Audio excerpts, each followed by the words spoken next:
Nós continuamos examinando o Evangelho de Marcos e hoje nós vamos ver dois casos e dois métodos de libertação usados por Jesus. Nós estamos ajuntando assuntos correlatos para que possamos analisar e avaliar por que de um jeito, por que de outro. Fizemos isso no caso de curas e agora vamos juntar dois casos de libertação. O primeiro caso trata-se da libertação de uma menina a pedido de uma mãe angustiada. Está registrado em Marcos 7, 24 a 30. O texto diz assim: levantando-se, Jesus saiu dali e foi para as terras de Tiro e Sidom. Então vamos ver onde é que fica isso, né? No mapa, para ficar mais fácil. Seria bom apagar todas as luzes por um instante. Está muito pequenininho ali, ó. Eu não consigo ler, mas quem tem a visão melhor... Aliás, eu estou precisando ir no oculista, viu? Preciso rever essa minha visão. Deve ser essa cidade, essas duas aqui. Aqui é Tiro, aqui é Sidom, aqui deve ser Tiro, né? Não, Tiro embaixo e Sidom em cima. Então, isso aí não era território de Israel. O território de Israel era esse território aqui, ó. Isso aqui vinha aqui assim, tudo isso aqui é Israel. No tempo de Jesus, né?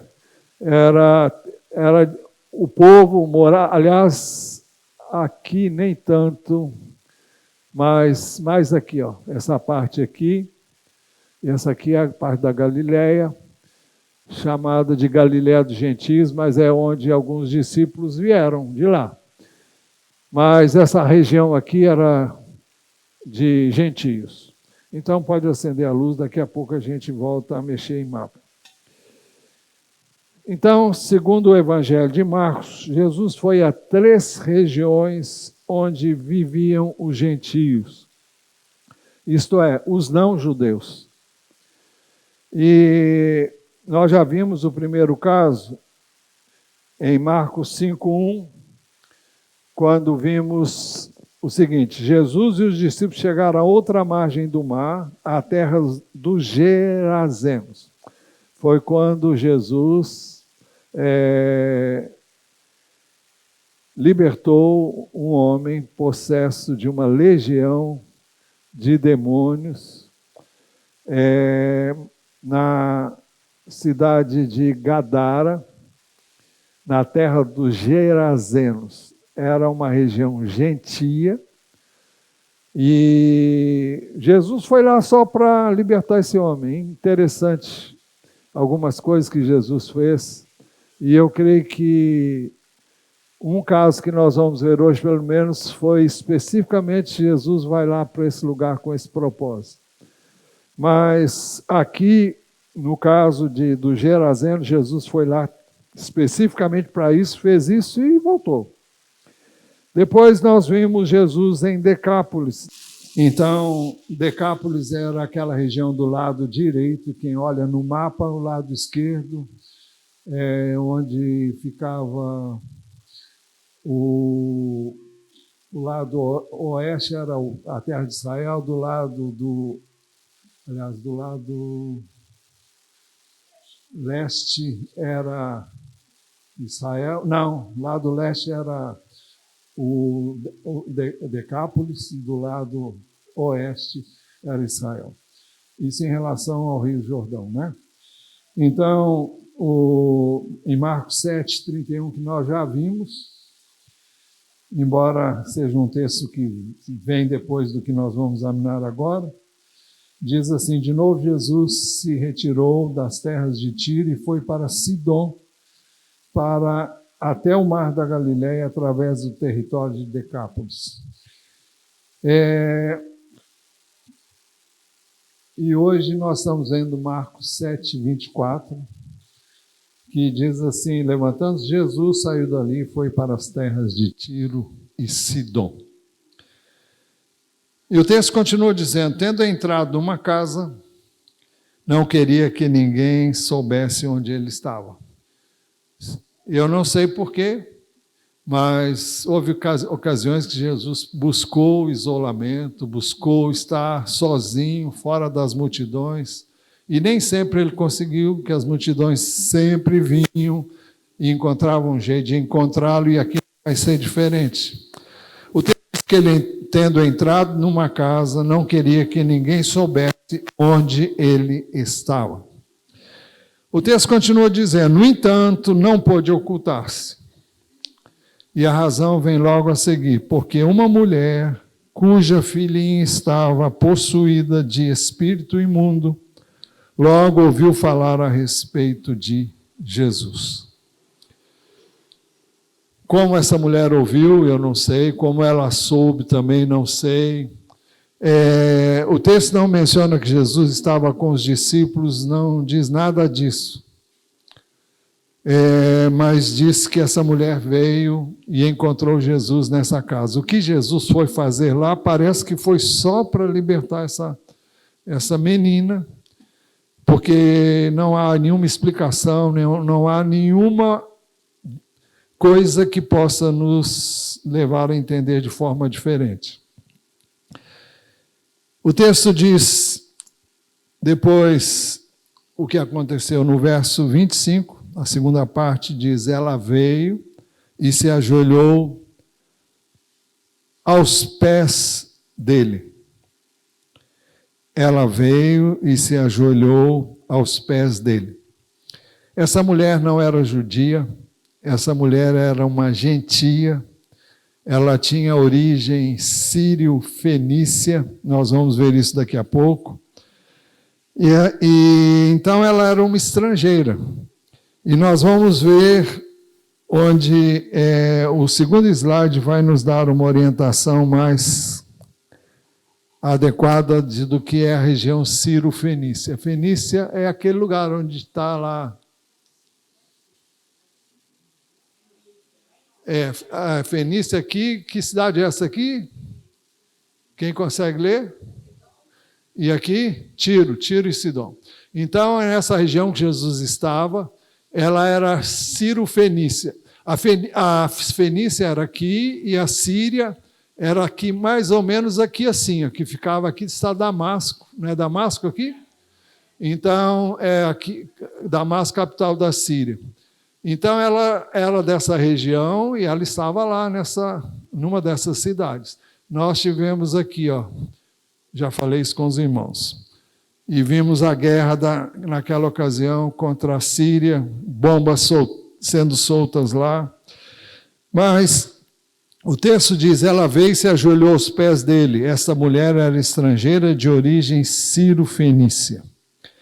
E pedia a Jesus que expulsasse o demônio da sua filha.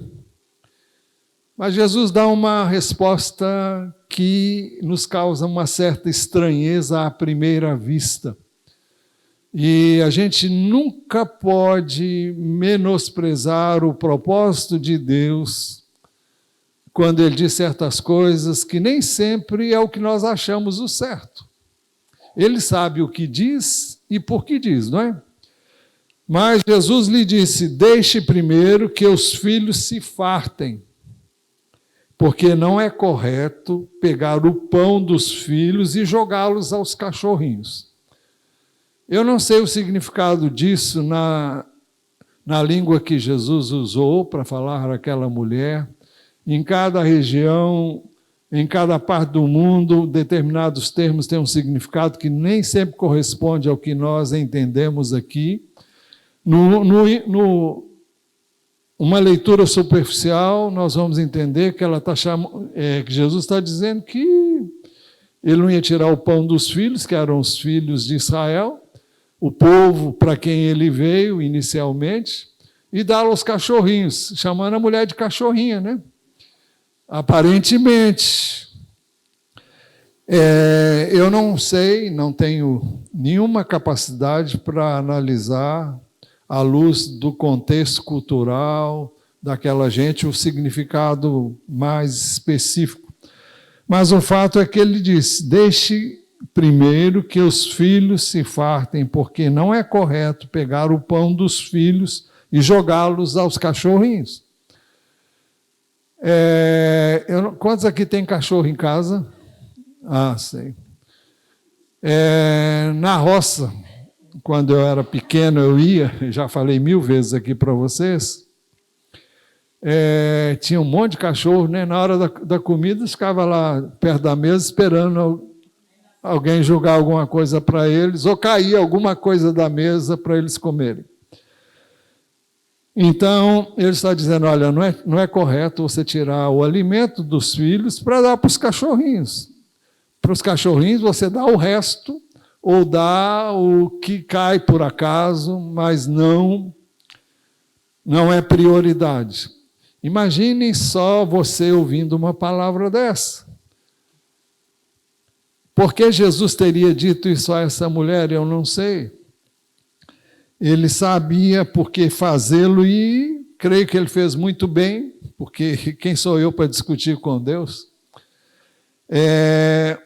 Como já dissemos, em Marcos, com exceção dos lugares já citados, Jesus ministrou muito mais aos judeus. E em Mateus, que fala quando Jesus enviou os 12, diz assim, Mateus 10, 5 e 6, Jesus enviou esses 12, foi quando ele os enviou com uma missão, dando-lhes as seguintes instruções: não tomem o caminho que leva aos gentios, ou seja, não cheguem à cidade dos gentios, nem entrem nas cidades dos samaritanos, que eram considerados também gentios, mas de preferência, procurem as ovelhas perdidas da casa de Israel. Então, essa foi a orientação de Jesus e basicamente foi isso que ele fez durante o seu ministério, dando prioridade aos filhos de Israel. Já dissemos também que quando o apóstolo Paulo, depois que se converteu, ele, nas suas viagens missionárias, ele chegava a uma cidade, a primeira coisa que ele buscava era uma sinagoga. Por quê? Porque ali ele encontrava os judeus. E ele ministrava primeiro aos judeus. Por quê? Porque os judeus conheciam a palavra, isto é, o Velho Testamento, que nós conhecemos hoje por Velho Testamento. Conheciam as alianças, conheciam as promessas, e entre elas a promessa do Messias, que é prometida em todas as